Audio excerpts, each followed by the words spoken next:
Hello there. My name is Yvette Cabrera, and I am a librarian here in the International Languages Department at the Central Library with the Los Angeles Public Library. And I am here to welcome you to today's LA Made Sid the Cat. I hope people show up. Before we begin, we'd like to thank the National Endowment for the Humanities, our Library Foundation, and our behind-the-scenes staff for helping bring the LA Made programs to you virtually. LA Made focuses on the diverse landscape of Los Angeles, highlighting the immense artistic and performance talent that has developed in the course of the city's eclectic history. If you would like to see more of our amazing programs, please visit our online calendar at lapl.org/events. And for our LA Made programs, visit lapl.org/LAMade. Our website also has blog posts and video links that highlight the library's diverse resources and upcoming programs. We would also like to take this opportunity to recognize and acknowledge the first people of this land, honor their elders, past and present, as well as their descendants who are citizens of these nations. For more information on which territory you may reside on, check out native-land.ca. And now for today's program, Sid the Cat, I hope people show up. Los Angeles-based concert promoter Sid The Cat Presents began with a vision, a hope, and hard work. Join founders Brandon Gonzalez and Kyle Wilkerson and hear their story of how they turned a small, fiercely independent business into a tight-knit community of artists, musicians, and concert-goers. Viewers attending the program will have an opportunity to win a free copy of Sid the Cat magazine. So email ecdept@lapl.org to be entered into the opportunity drawing. And now, let's welcome to our LA Made stage, Brandon and Kyle. Hey, how you doing? Hey, Brandon. Hey, Kyle. Hey. Do you want me to just introduce us? We're going to play a video created by our friends Eric and Nina, and we're currently live at Balboa Studios in Glacel Park. I hope people show up.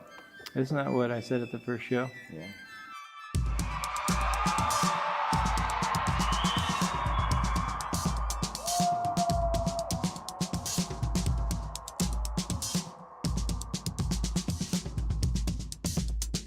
Hi, I'm Kyle Wilkerson. My name is Brandon Gonzalez, and we're Sid the Cat. We're an independent concert promoter here in Los Angeles, California. We work with a bunch of amazing songwriters, maybe some that will be your next favorite band. A lot of artists that we wanted to book just didn't really have a spot for them to play or home base. I really love songwriters, and I felt like that was really missing here in LA. We have such a rich history in LA of great songwriters, but there's been a big gap in that. Yeah, and then how do you take them out of the traditional settings that were there and give them a unique place to play and a unique platform, you know? And so we started finding these unique spaces and putting shows on in these rooms that were a lot of work, but very rewarding. We met here in Highland Park at a friend's house and instantly connected. Yeah, what year was that? 2012? 2012, yeah. I was managing a band, Kyle was working at a local venue, and from the beginning it was like, we're gonna do the shows that we're excited about, that we wanna be at, and that really has never changed. You know, these rock clubs, they're really loud and noisy, and a lot of times songwriters can be a little bit quieter, and people wanna focus on the lyrics and the music, and I think that there's a lot of noise in these spots, so if we're able to control a lot of those elements and do the show ourselves, like we're able to be intentional about, hey, come to the show and listen to the band. And to stand out, we made a lot of tchotchkes and matchbooks and trading cards. And we do it ourselves, like we take photos, we do the art, we promote the shows, we put up posters, we do it all, so it's something that I hope we never lose, you know? I get so inspired at a live show, and we get the records, we listen to them, we read the liner notes, and we're inspired to hopefully do something that matches their aesthetic or their identity, you know? From 2015, I started running the Bootleg Theater. They were looking to revamp. We came in and really found a home there, along with this place, the Highland Park Ebo. This is where we did some of our first shows. It's one of our homes. We view this as our church. When the Bootleg closed, that was a dark, dark time. so many people, including us, lost a sense of identity and a sense of community when the pandemic happened because we were there every night. You didn't really have to make plans with friends. You would just like see them at the bootleg or at our shows. And we weren't putting on shows, so we decided in the pandemic to like promote bands' records and merch, just like because we were bored, and also like we wanted to support the artist community in such a dark time. It's like organically started making these videos. I mean, it wasn't a campaign idea. It wasn't like, it just kind of happened where Kyle said, you know what, we would love your support to such and such artists. Me and Santino the dog support Sid the Cat. I hope that Sid the Cat Presents can make it through this challenging time. Sid the Cat is one of the best promoters. Hey, what's up, y'all? It's me, Willa Lupa. They really showed up for us when, you know, we've showed up for them time and time again and supported the artist community. We took that time to really figure out, hey, where do we want to take the business? And now we're in 20 different spots, from Ojai all the way to Joshua Tree. And I mean, our team's been built up in a way that, you know, we love the people we work with. We launched Sid the Cat magazine recently, which has been a dream come true, and we're so proud of it. We have partnerships now with the LA Philharmonic, which do shows at the Hollywood Bowl, the Walt Disney Concert Hall, the Ford Amphitheater. Yeah. I mean, it's pretty crazy to see, and who knows where we're going to go next. I mean, we're super excited and can't wait for the next challenges and adventures that we have coming up.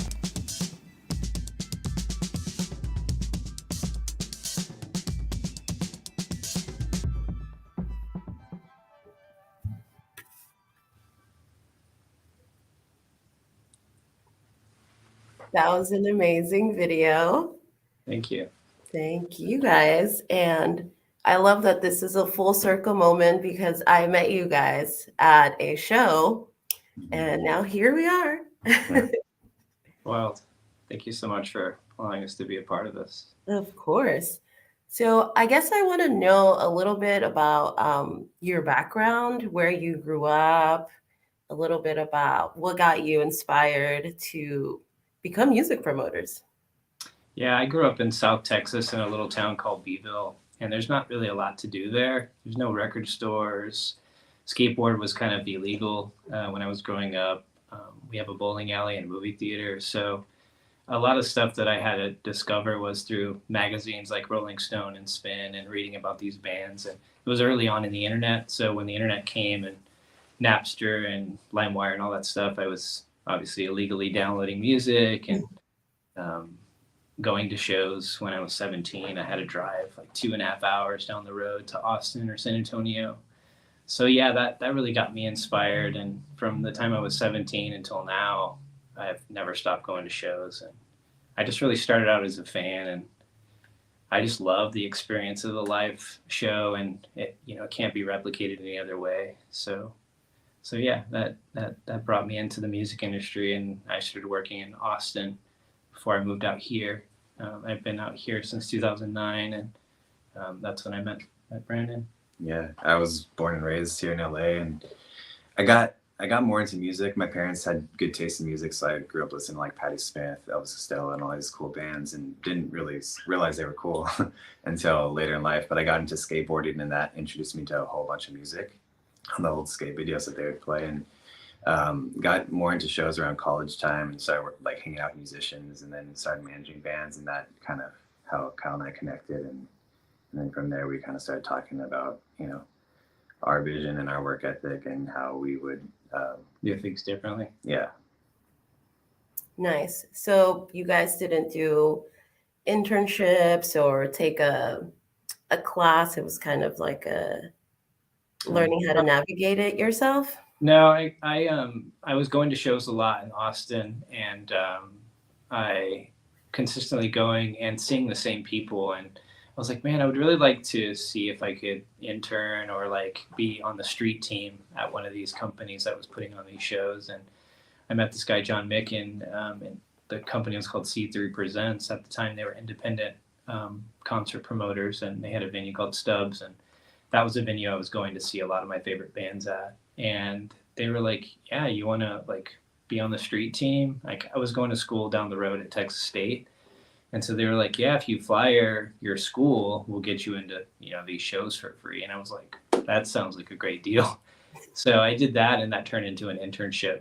And then I started working at the door at some of the local clubs, and I got introduced to so many different people there. And it was through that experience that I realized I wanted to do programming and booking, because what I realized was, as a booker, I could go to the show. I could work before the show and then go to the show and interact with the band, and Right. not have to be like, doing security and some of these other things, which now I actually do a lot of those things. But at first, it seemed like the best way to interact with the band, and I feel like the programming aspect of it was like really interesting to me. So yeah, that led into that. I think for me, I didn't have like the experience that Kyle had. Like when we started Sid the Cat, I was managing a band, so I had gotten a little bit of behind the scenes, and going to live shows was really it's a special experience. I think even to this day, it's like every show you see, even if it's the same band, it's like a once in a lifetime opportunity. And so I'm always fascinated by like how it all comes together. Where do the bands come from? Where do they sing at the night? What time do they get to the venues and all that stuff? So that fascination kind of drew me in. And like when we started to the Cat, I was learning how to wristband and learning how to do guest lists and advanced shows. And I learned a lot of that just through doing it and experience it and making mistakes and growing every time. But yeah, my background was more in art and stuff. And so promoting shows with posters and creative ways to like talk about an upcoming show was definitely helpful. But yeah, running a show is a whole new thing to me. There's nothing like actually doing it. That's like the best school, and we're really proud to like have done so much of the behind the scenes stuff. I mean, we've done everything other than be performers or run sound. So like we're really proud about that. And I think that when we work with artists, they kind of see like these guys have that experience. So they kind of see where we're coming from, instead of just some person that they never interact with that just books the show or promotes the show. So we're really proud of that. Mm-hmm. That's awesome. Yeah. And tell us a little bit about the phrase you guys use. I hope people show up. That's such an earnest feeling. Yeah, I mean, everybody can get that feeling. Yeah, whether it's your birthday party or it's something like you're hoping people show up to it, and literally out of the words of Kyle's mouth, the first show we ever did, he said, "I hope people show up," and it was genuine.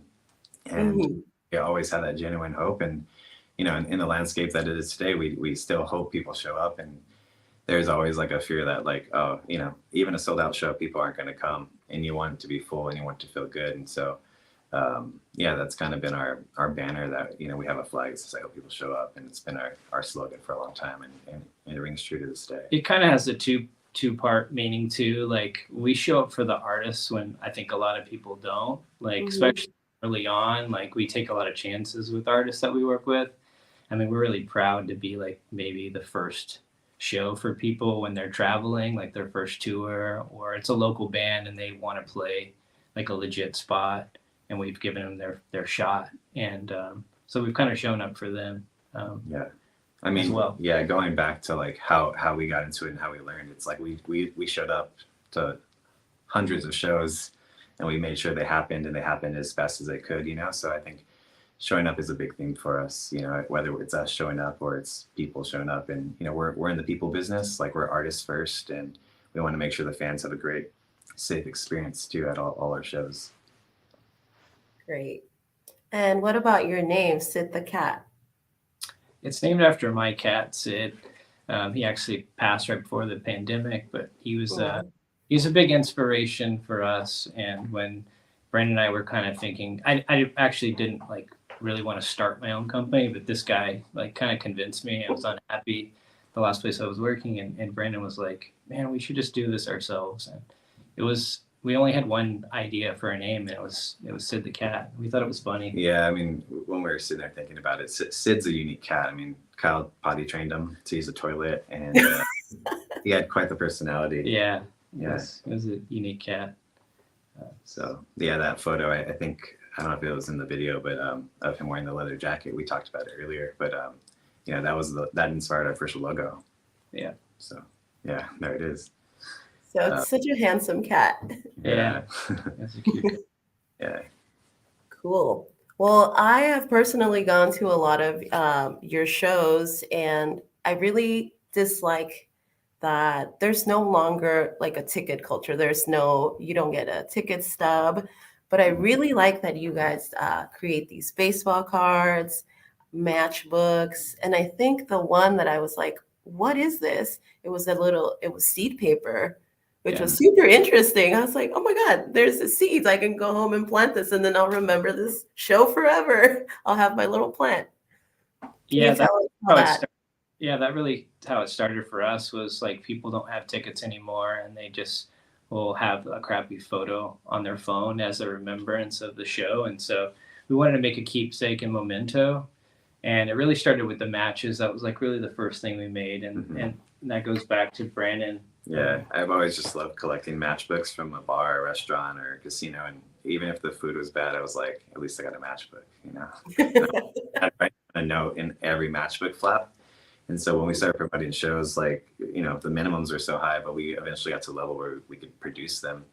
And yeah, I mean, we've done hundreds now. It's pretty insane. I'm really proud of that. Yeah, it's one of the funnest things we get to do. And, you know, we art direct and create, and Brandon makes the images, or we hire artists to make really cool graphics for us. So we're really proud of that. And for us, it's like get to show our creativity a little bit more. And I think the artists really love it. We've never had anybody like be like, this is dumb. Why did you guys do this? Everybody's just kind of blown away by it. So yeah, we love making it. Yeah. We're never going to stop doing it. Yeah, I mean, even just like the way you promote a show, or the way you promote a show now, is just you post on social media, and there's noise there. It's just like, how do you stand out? So we actually use the matchbooks and the trading cards, and we put them out all around town. We put them at our shows, so you can grab them, and you go, oh wow, Hermanos Gutierrez is playing November 16th. Cool, I'm gonna get tickets. So we're using that as a way to promote shows in a busy digital world. You know, it's having that tangible thing, and I think it's important. Yeah, a lot of people say it's old school, but I mean, we think it really does cut through the noise. And there's just, yeah, most people just buy a Facebook ad, and that's their version of promoting a show. I think that's kind of lazy, personally. Well, here's the one for today's Yeah. LA Made program. I feel special because I'm not in a band or I'm not a musician, but now I got one as part of the You library. helped make that. You helped make it happen. So yeah. Yeah, those have been spread around all through the city. We don't have any left, so they're rare commodity now. Awesome. And speaking about graphics, your magazine, can you tell us what inspired you to get a magazine started? Kyle, I know you mentioned you grew up reading magazines like Rolling Stone and stuff like that. Yeah, just tell us a little more about it. Yeah, I think when we first started, what we wanted to do was like a legit, you know, old school zine, just staples and printed ourselves. And the more and more we thought about it, we're like, man, what if we just expand on that idea and do something properly? And we got connected with this amazing comic book artist named Andrew Greenstone. And he was making some posters for us at the Blue Lake Theater I was running. And he'd make this wild imagery. And then he wanted to intern for us during the pandemic. And we told him our vision and our idea for it. And he knocked it out of the park. Like, we worked on it for 8 or 9 months. And it was such a amazing dream to see it happen. I was amazed at how it turned out. Yeah, I mean, the response has been overwhelming. And, you know, Andrew actually did the LA Zine Club through the public library, through Baldwin, is it Baldwin Park or Baldwin Hills? Baldwin Hills. Yeah, Baldwin Hills. And he gave a really great presentation. I think that's online for people to find. But he put in blood, sweat, and tears and heart into that thing. And it shows. And we're so proud of it and proud to be working with him.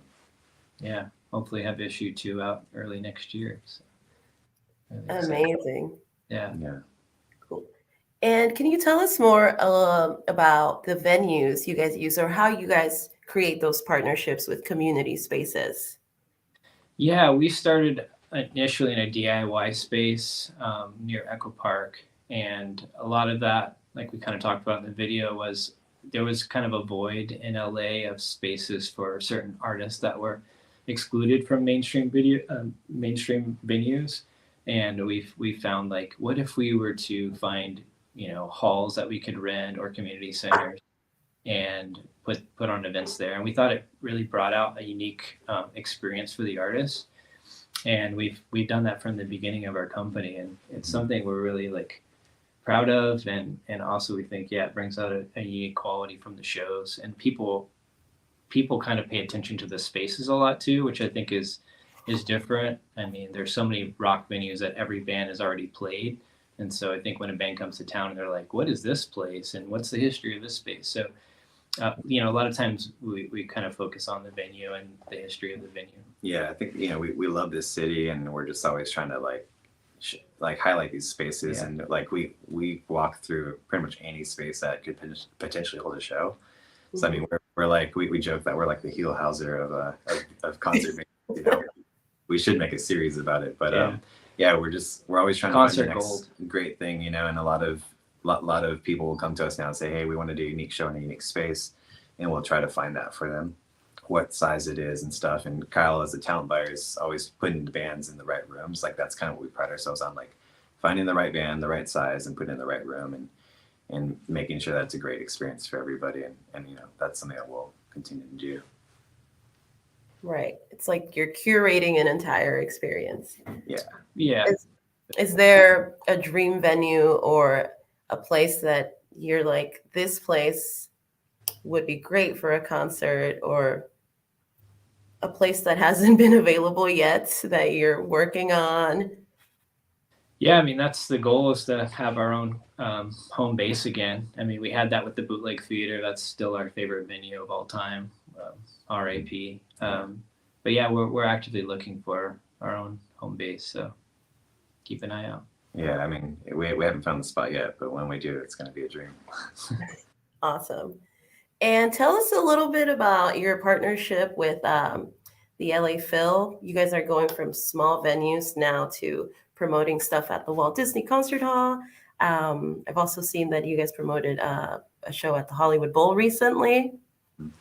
Yeah, that happened just through the pandemic. I mean, a lot of horrible stuff obviously happened during the pandemic, and a lot of venues closed, and we had to make a shift in our business. And yeah, we just got cold called by the LA Phil, and they really love what we do, especially the marketing aspect of it. And they asked us if we wanted to pick shows, specifically ones with artists we've worked with before, and help them out. And we said, yeah, sure, let's do it. And it's been a 2-year relationship already. And yeah, for the Ford Amphitheater, which we think is a very underutilized venue in LA. It's just an amazing outdoor space here in LA, and done events there, the Walt Disney Concert Hall and the Hollywood Bowl. So yeah, more things to come next year. Yeah. I mean, yeah, going back to even the venue question, it's like, our community has just been there for us, and we try to be there for them as well. And, that like we grow with the artists, and, our friends have helped us along the way. Like we're here at Balboa Studios. Our buddy Danny's been a huge supporter of us from the very beginning. We did the first ever Sid the Cat show was for his band No Wind. And so yeah, it's full circle moment to be doing at his studio that he's had for the last 5 years. And he's had amazing artists record here, Sharon Von Etten, Fiddler, to name a few. Cool. What things do you know now that you wish you knew when you were just starting out? We talk about kind of, I think, understanding our value and what we can bring to the table. I think, we were taking advantage of a lot early on, just because we were just trying to prove our worth and put our foot in the door. And, we're really proud of what, we've brought into the city with our shows and with the artists we work with. And, and it's an honor and a privilege, to have that access and to have those opportunities. Yeah, trusting your gut. I think the times that we've done it right, we've trusted our gut, and we try to lead with hard work and honesty, and being fair, being fair to the artist. So I think that's something that we obviously knew before, but we should have leaned in obviously from the get-go. So Great. And what is the most memorable show for each one of you. Is there a show that's like, this was an amazing night, or Last week or last year or this year, like it's tough. I mean, there's like favorite shows of the week, favorite shows of the month, year. I guess you can name a couple. Like Gold Star played for us like 2 weeks ago, I think, on the 14th, and I was there, and that was an incredible show. We love working with that band, Gold Star. Yeah, this year, Christian Lee Hudson, we did his record release show at the that was Highland fun. Park E-Bell, and that was one of my favorite shows ever. Going back pre-pandemic, I mean, we did an amazing residency with Moses Sumney. We did a secret Halloween show with Phoebe Bridgers, where there was a haunted house maze in the other room, and it was a wild time. Yeah, you check in at the box office, and you have to go through the haunted maze to get to the show. Yeah. And that was pretty cool. Yeah, those are some highlights for sure. Yeah, but yeah, we really, I mean, it's hard to choose like favorite shows, but like every month I think we have some, and but it's just like it's always a privilege, you know. During the pandemic, we were kind of able to look back because we're always going forward and not really looking back a lot. So during the pandemic, we did think a lot about our history, and we're about to hit 8 years as a company, and so we were able to kind of look back with all the extra free time we had. Yeah, I mean, like our business, it's like you do a show, you celebrate it for like an hour after or 2 hours, and then you kind of move on to the next one. And it's like I'll look back at this year already and be like, wow, I can't believe we did that. You know, we did 2 nights with Big Thief in the desert, which was pretty insane with the blood moon. Yeah, It was pretty wild. And I was there for that. yeah, That was that's that's where yeah, so that was really insane. And then like the Bright Eye show was really cool out there, and yeah, like Tall Lawn a couple weeks ago was phenomenal, just really fun. so many good ones. Pinot, Well, Oh yeah, that Pinot was and Blake, incredible. yeah. Yeah. Wow. well, my next question was going to be, do you still enjoy going to concerts in the same way before you worked in concert promotion? But it sounds like you do. Yeah, well, we're not at our own shows. Like we're going to shows. I was at Bright Eyes last night in Orange County, and yeah, I mean we just love going to shows. I think that was one of the hardest things about the pandemic was just like not being able to go to shows all the time. And there's just such a sense of community that our lives are kind of entangled in that. Yeah, you see the same people at the shows, like people in the business, the artists, Yeah. friends. It's a real communal space. Yeah, you wouldn't have to really like make plans. You would just be like, "Oh, I'll see you at this show," which is really really nice. Yeah, I mean, yeah, I'll go to a show any night of the week if I'm able to, you know. Yeah. Right. Yeah, it's you start seeing and running into the same people every time, and then start making a new circle of friends. I think Yeah. that's one of my favorite things about going to shows. For sure. And the pandemic, you guys had a campaign called I Support Sid. Yeah. Can you tell us a little bit about that? Yeah, I mean, there was obviously a lot more downtime for us. We weren't at events, and we really wanted to find a way to help out artists. And so we did this campaign where we were promoting a lot of the merch for the artists, just cold call, and then basically I was reaching out to a bunch of artists, and they were like, "How can we help you guys?" And they were just sending videos telling how much they supported and loved us, and how important we are to the city.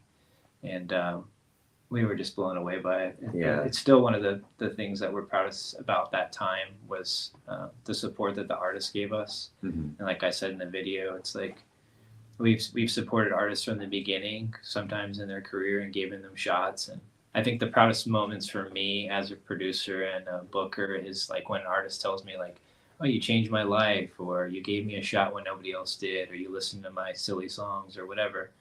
Like that weighs heavy on me, and I don't take that lightly. And it's like such an important thing. Yeah, for sure. Yeah, I was gonna say something about that, but I think like just during that time, the I Support Sid, like our identity is so wrapped up in Sid the Cat and us putting on concerts, and you know when we didn't have any of that going on, it was like, well, what are we about? And we're like, well, you know, at the core of what we do is we promote artists, and we give them a platform. So let's use our platform to promote them in a small way, and so we kind of started doing that through the like Sid's favorite merch, and we would highlight the records that were coming out at the time, and kind of kept busy that way, which was cool. Yeah, and that just turned into the I Support Sid campaign with all the artists that did submissions. I think it was like 30-something artists. It was, yeah, we were so overwhelmed by the support, and just the support we still have to this day. I mean, a lot of artists come to our shows all the time, and that's like some of the best, most rewarding thing is like they could be anywhere, they could be working on their own music, but they choose to take time to come to our events. So proud of that. That's great. That's great that they were able to pay it back, you know? Yeah. You guys have been there for their journeys and now they're showing their support. And I guess a lot of concert goers don't realize what goes into putting these shows together, or they're not familiar with the faces. Like, at least for me, like Sid the Cat, I was like, who is Sid the Cat? Because I remember when I went up to you, I was like, Sid the Cat. I was like, I've read a couple of articles. I was like, I know one of them is Kyle, but I don't like know the face. And I was like, are you Kyle? So I think it's really cool that people are showing appreciation for you guys, because what you guys do is bring joy to the community. I hated not being able to go to shows during the pandemic. I go to at least one show a week, and just not being able to do that and be in that communal space and sharing an experience just really sucks. So thank you so much for putting in the work to bring us happiness. Oh, thank you. Yeah, appreciate that. Thank you. So what is next for Sid the Cat? Do you have any plans? Anything coming up? Yeah, we've got a bunch of great shows coming up. Yeah, I mean, ultimately, like we want to keep growing with the artists that we work with and continue to put on great shows and find our own space. After Bootleg was lost, you know, it was a huge hit for us, and so again, we're all over the place, which has been really neat. But it would be cool to have a home base, and and then we have a lot of amazing shows coming up through the rest of the year and into next year. Yeah, I don't know if you guys want to bring up some of the slides of upcoming shows we have. Yeah, next week we have Snail Mail with Dummy at Pappy and Harriet's on November 5th. That's going to be the last outdoor show at Pappy and Harriet's of the year. So it gets kind of cold out there, so that's a show that can't be missed for sure. Yeah, Sloppy Jane. Talking about favorite shows, last year we did Sloppy Jane at Pico Union Project, and that was a highlight for me, and so we're really excited to have Sloppy Jane. Haley's a true visionary, and I think one of the most incredible up-and-coming artists in the world right now. She recorded this record that she's going to be playing in its entirety called Madison.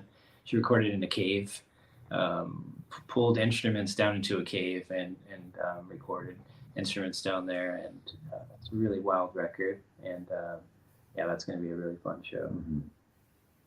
Yeah, I mean, if you don't know Hermanos Gutierrez yet, you need to. We're doing 2 nights with them. They sold out Pappy and Harriet's, but we're doing Pico Union Project here in LA on the 16th of November. The record comes out tomorrow, and it's the record label that the Black Keys, Easy Sound, that's the Black Keys record label. And, that record's phenomenal, and the show's going to be super awesome. The show will likely sell out, so if you're thinking about going, you should decide today and get tickets. Ramblin' Jack Elliott, I mean, he's an icon. He's influenced Bob Dylan and so many other amazing songwriters. He's the last cowboy poet around, and he just celebrated his 94th birthday. These shows are right after Thanksgiving, so, come out. There's one here in LA at Zebulon, and the other one's at Pappy and Harriet's. That's going to be really special and legendary shows. Cool. And how do you find the artists you book? It comes a lot, through a lot of different ways. Work with agencies and managers. A lot of it is also listening to a lot of new music and listening to a lot of musicians will come to me and say, hey, my friend has this new project, you should check it out. So it's a little bit of everything, really. I would say like half of it is probably like through the agency world, and the other half is through recommendations and me listening to stuff and booking it that way. Got it. So there have been instances where you're listening to something and you're like, oh, this would be a really cool band to book. Yeah. I mean, that happens a whole lot, especially for support bands for the tours. A lot of times the management or the band, the headlining band for that night, or the agent will come to me and say, hey, like, who would you suggest be on the show? So a lot of it comes through that. Awesome. And for those that don't know, what happens behind the scenes of a show, can you give us a breakdown of how that works?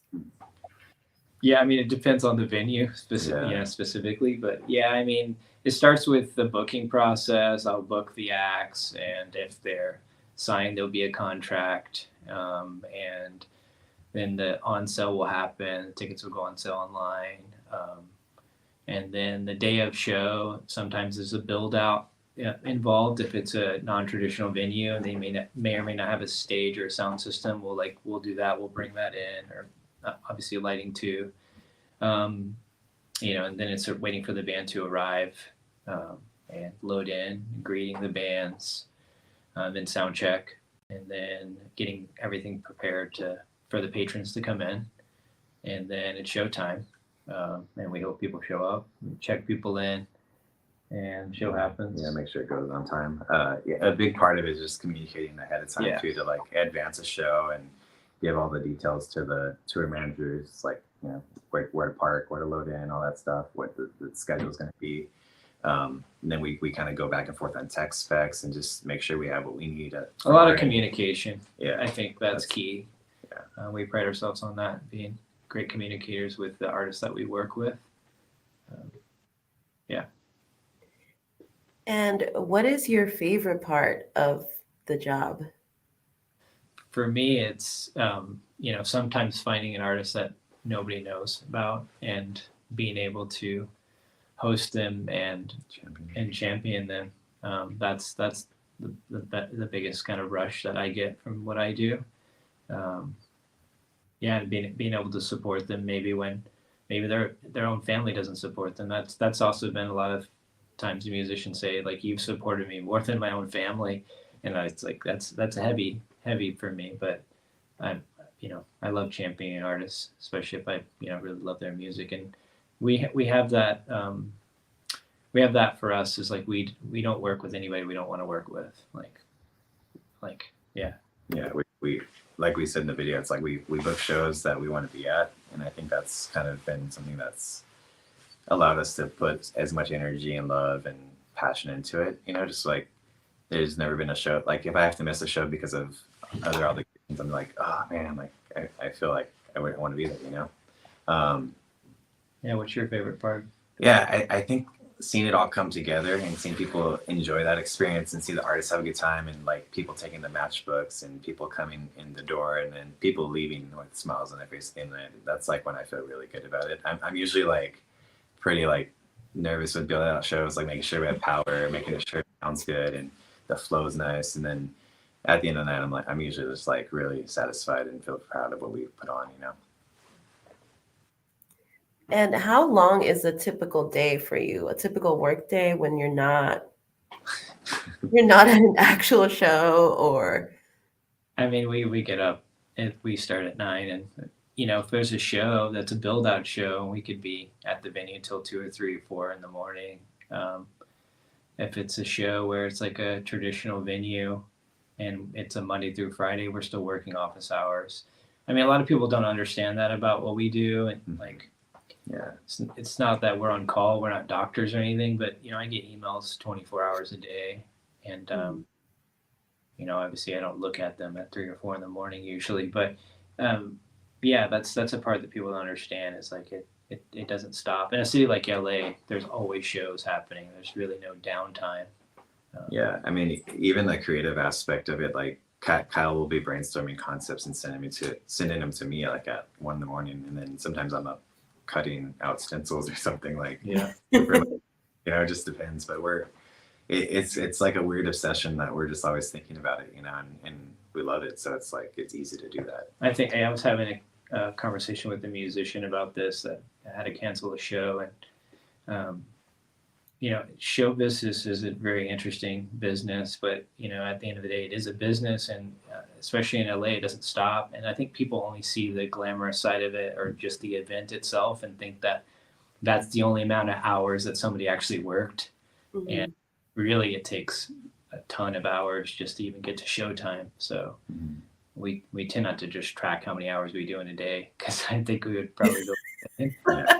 We just Right. love what we do. So a lot of times it doesn't feel like work, and we're really privileged and happy that we do this for a living. Sounds like the work never stops. Yeah. Um, what advice do you have for a high school student or someone that's thinking about going into this line of work, this type of career? Yeah, I would just say like show up to your local scene and just start going to shows and meeting people and supporting them. Like if you have some graphic design skills, make a poster for an upcoming band or your friends, and if you're near a venue, go volunteer and help out and just get in the door, and start being useful. Just start doing it. I think a lot of people are afraid to just start, and it's scary, and they think they need like a lot of money to start. And we started with like zero money. Like we borrowed gear from people, and we just started. And I think a lot of people, it's hard to take that first step. So I would just say start. Do shows in your garage, your backyard if you can. Make your own flyers. Yeah, we have a slogan. It was at the end of the video: yesterday, today, tomorrow, and that comes from a bottle from Kyle's grandpa. He had a Coke bottling company, right? Yeah, a soda bottling company. Yeah, so we kind of adopted that slogan for ourselves. But yesterday, today, tomorrow, and we believe in consistency. And like we started real small. And grew little by little. People go, oh wow, like you guys have such a following. It's like 8 years of just day by day, just making sure that we're engaging and putting ourselves out there and putting the artists out there, put on shows. And we like we said, we started with friends and they let us borrow gear, and then we grew little by little, and we're at where we're at today. I would also say honor your word. Like a lot of these conversations and agreements that I have with new bands is like, I don't promise them the world, but if I say I'm going to book you a show, and like do that, don't be flaky, don't be shady, and be consistent, work hard, be fair. Yeah, and love what you do and put in the work. I think if you're doing something like this, like I had a corporate job before this back in the day, and I'd be like, man, how do people stay up so late and wake up so early? And then I just changed my whole life and schedule, and it worked. So it's like everything has a cost, and what are you willing to do? Are you going to spend all night watching TV or playing video games, or you're going to go out to a show and connect with people and support the local scene? Yeah, support art. Awesome. Do any of you guys visit your local library or grow up going to your local library? Yeah, in Texas a whole lot. Yeah. Good. No, go ahead. Oh yeah, I love Central Library. Can't wait to go visit you guys there again. But yeah, I love the Libby, the app. I use that daily, honestly. And my brother got married at the Central Library, and we love what you guys do too. You preserve history and allowing people to learn and grow, and it's really cool. Awesome. And I guess one more question. When you started Sid the Cat, was it a side gig at first? What were your daytime jobs? My day job was running the bootleg theater and booking it every night, so it just went hand in hand with it. Yeah, I was doing marketing. I worked for an agency for a while and just worked with a lot of different clients, but a lot of managing a band too. Yeah, managing a band, and the band I believed in, the marketing stuff not so much. But I put in the hours, and I would go in early at 6 a.m. sometimes, leave at noon, and then we'd go put on a show for 14 hours. It just did what it took, and again, we loved it, so it didn't feel like that much of it didn't feel like a sacrifice to me. And then we were able to go full time, which is a privilege and a dream. Right. The marketing. Brandon, you're in charge of the marketing and the graphics and stuff, or? Yeah, we work together a lot on that stuff. Like Kyle's the talent buyer, so he books the talent, works with the artists in that capacity, and then also will come up with a lot of the vision and ideas behind it. And I'm more of like the operations, so like I'll make all the art stuff happen. I like my art production. Like I have a background in production, like for art, and so I make a lot of those ideas happen. I do like a lot of the backline or like the production stuff and insurance and all that. And so we're a good team together. You know, we make it all happen together. Like in a lot, like we're all really closely. And Sean, who works with us, you know, we all kind of wear all the hats. You know. Yeah. And is it just a team of 3, or is there more? There's more people. The core team is me, Brandon, and Sean, and Brandon and I's wives as well too. Yeah, their support means the world to us. So. Yeah, but we have a lot of friends and a lot of people that we contract out for work who are incredible people and do good work. Well, yeah, you guys just acknowledged and thanked your wives. That's a lot of time out, a lot of nights out in shows. So thank you to them for letting you put on all of these shows for us. We have a question here asking if, Kyle, did you get another cat? No, I haven't. A few people have asked me that, and I don't know. It just feels weird. He died a few months before the pandemic, and I couldn't get another cat during that time, and I don't know if I ever will. I just don't know. It's nice that Sid gets to live through the company, and I get sad and I miss him, but I always, you know, he's on our shirts and our every card and match. So it's like he's gonna live long after we're dead in the ground. They're gonna remember that cat's face before they remember us. It's pretty awesome. That's amazing. Anything else you guys want to share about your experience or something that I didn't ask about that you really want to talk about? I mean, I think going back to like where LA made the whole concept, it's like the city and, you know, the people around us have been so instrumental in what we're doing. And I think that needs to just be like, I just want to say like, thank you to like our community and the artists and our friends and our family. I mean, you know, without that, it's like, we would just be, I don't know. Yeah, we wouldn't be doing it. Yeah. I think without that support, it's pretty inspiring to know that we have like a huge group of people that have our backs, and that really uplifts us, especially in dark times or when things don't pan out the way we see them. Mm-hmm. We know we have people watching our back, so it's pretty awesome. We have another question. What band was the biggest surprise for you? Like, did you know that someone was going to be big when you first saw them? Yeah. The first time I saw Big Thief, they were opening. I didn't pick them. They were on a full tour with Here We Go Magic. And I remember seeing them. And I never do this. I literally, as soon as Adrienne got off stage, I went up to her and I was just like, you are my new favorite band. We became friends like from that moment. And every year they've come back and played for us. And we have such a strong bond and kinship with the whole band, like every member. Mm-hmm. And I just love those people. And I think that they're making some of the most incredible music. But yeah, I was blown away. And I knew they were going to be a big band.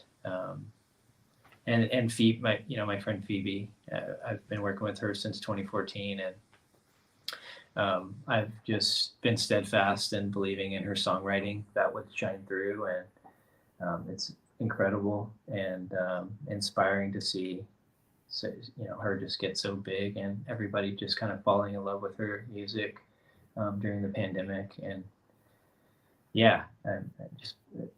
it's really all inspiring. Like seeing her at Coachella, on not the main stage, but the outdoor stage there. That was an incredible moment for me, and it's something I won't forget. Mm-hmm. How about you, Brandon? Like Black Midi was a band that we got to work with. I think they had one song out when Kyle booked them, and that was like March 2019. And then they came. A wild band. Yeah, they were just phenomenal live. And then, I think we only heard that one song, and then they played. And then they came back and played 3 nights with us at Zebulon in So 2019, and then we've gotten to grow with them up until this point. Incredible band. Yeah. Awesome. I personally love Big Thief and Phoebe Bridgers. Nice. So huge fan. Just reminding the viewers that you can send an email to, let's see. Oh, was dancing also forbidden in the town Kyle grew up in? Hashtag Yeah. Footloose. It's pretty funny, but no, it wasn't. It was not a great town. So for those of you that missed the announcement in the beginning, we have copies of Sid the Cat magazine. So if you send an email to ecdept@lapl.org, you will get a copy of this. Well, you'll enter a raffle. And also one of these, Sid the Cat LA Made Collector's Edition. We never reprint the cards. They're only made once. Yeah. Oh, awesome. Is the little number in the corner like the number? Yeah. The number of cards, that we've made. Oh, great. Cool. Well, let's see. More questions? Any more questions from our viewers? What time are you normally going to sleep after a show? Depends. It's usually, between 1 and 3, and it's sometimes really hard to come down from the show experience. Yeah. Sometimes, like 3:30. Recently, just like staying up, just wired and looking at photos and video and thinking about it. Oh, I saw one and then it disappeared. What's the best way to get an artist on your radar? Yeah, send us a message on Instagram or shoot us an email, booking@sidthecat.com. And just, I think this is kind of a good point to make is the way you reach out and like make sure you have all your links and that they work for me. Like sometimes people will send in submissions and it'll be a broken link or no link. But just have, concise paragraph about what your band is about and the links for me to listen. And that's the easiest way. Cool. Any more questions? Let's see.